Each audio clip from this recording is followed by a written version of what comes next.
Assalamualaikum warahmatullahi taala wabarakatuh.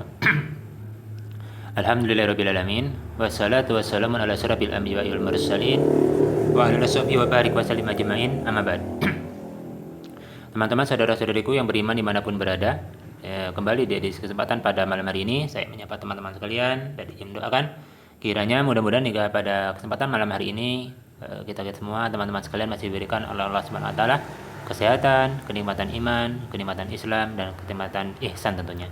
Dan mudah-mudahan kenikmatan jasmani dan rohani juga kita masih peroleh dengan sempurna dari Allah Subhanahu wa taala. Yang dengan kenikmatan itu semua kita bersyukur kepada Allah Subhanahu wa taala, kita pergunakan kenikmatan itu semuanya dalam rangka ketaatan amal salih kepada Allah Subhanahu wa taala. Demi menjaga nilai-nilai sebagai hamba yang bertakwa yang telah kita bangun dengan susah payah di bulan Ramadan yang telah lewat sekitar 2 bulan yang lalu. Teman-teman sekalian, izin berbagi pengetahuan kembali menyambung pembahasan kita yang telah berlalu beberapa episode video. Ada sekitar 8 hadis telah kami coba tampilkan dalam video-video pendek agar tujuannya teman-teman tidak terlampau bosan ketika menyimak atau menontonnya.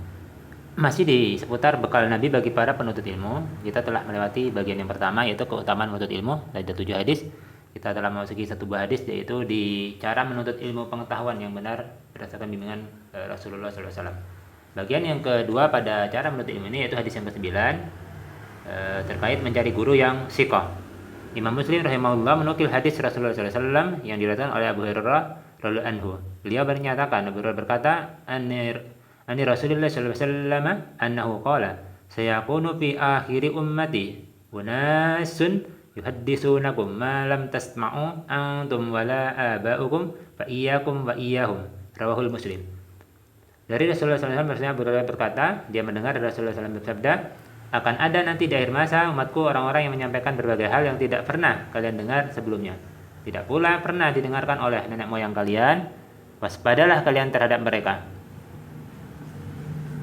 Validitas hadis ini hadisnya sahih, diriwayatkan oleh Imam Muslim dalam kitab sahihnya, yaitu pada bab al-nahyu ani riwayat ani du'afa wal ihtiyat fi tahammuliha nomor 15. Adapun jalur periwayatan hadis ini diterima oleh Imam Muslim dari Muhammad bin Abdullah bin Numair bin Zuhair bin Harb. Keduanya menerima dari Abdullah bin Yazid, dia mendapatnya dari Sa'id bin Abi Ayyub, diterima dari Abu Hani. Beliau menerima dari Abu Utsman Muslim bin Yasar dari sahabat Nabi Abu Hurairah anhum jami'an yang menyampaikan hadis ini.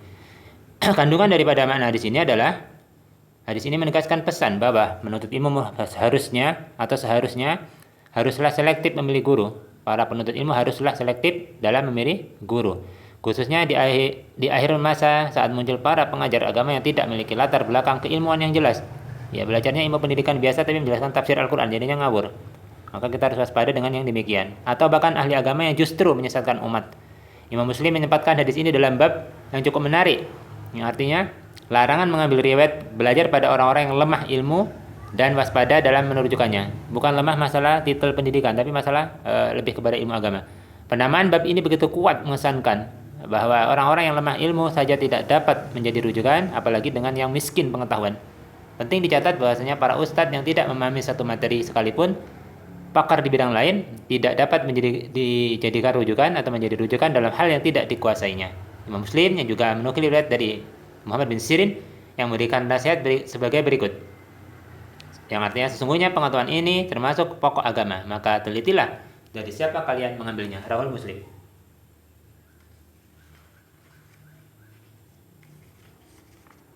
Teman-teman sekalian, hal penting yang harus kita lakukan dalam menuntut ilmu pengetahuan ialah memilih guru yang benar. Tidak semua ilmu bisa dipelajari sendiri, kebanyakan sangat membutuhkan bimbingan dari guru. Imam An-Nawawi yang menuliskan kitab Hadis Al-Arba'in, kitab Al-Azkar, kitab Riyadhus Shalihin, dan kitab Syarah Sahih Muslim itu menjelaskan memberi 4 syarat yang ketat bagi guru yang tepat. Beliau menulis dalam kitab At-Tibyan fi Adabi Hamalatil Quran. Itu ada bagaimana cara berinteraksi terhadap Al-Quran.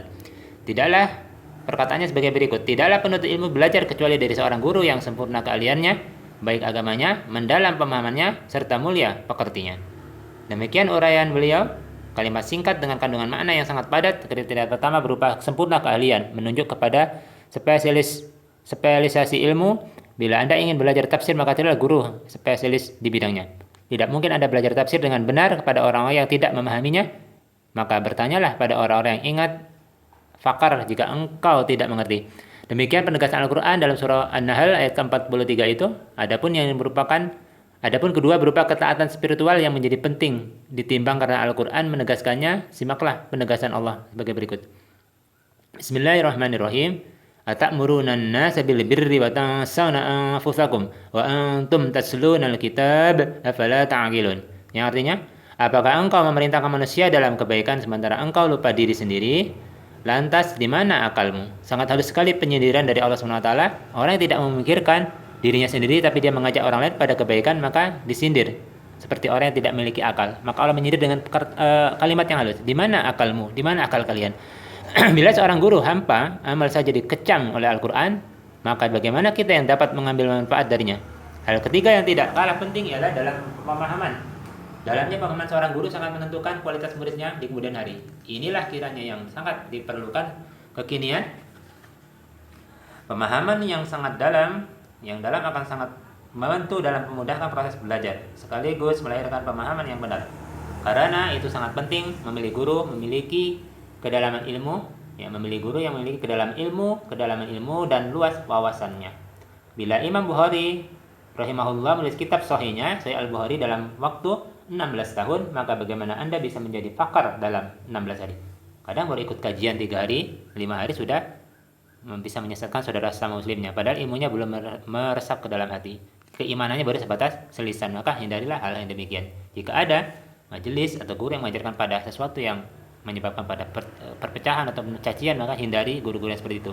Tentu itu bukan guru yang ideal dimaksud oleh Allah dan Rasulnya lewat bimbingan hadis Rasulullah SAW. Hal keempat yang menjadi penting bagi seorang guru ialah mulianya budi pekerti.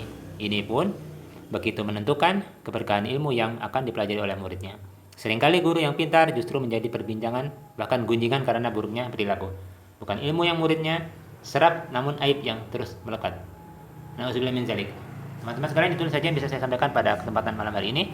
Mudah-mudahan memberikan manfaat bagi saya pribadi dan teman-teman sekalian. Sudah masuk waktu Isya di sini, kita mari sholat Isya berjamaah. Mudah-mudahan Allah memberikan ridho kepada kita dan menerima seluruh amal ibadah kita. Amin ya rabbal alamin. Subhanakallahumma wa bihamdika, asyhadu an la ilaha illa anta, astaghfiruka wa atubu ilaik. Afu minkum. Assalamualaikum warahmatullahi taala wabarakatuh.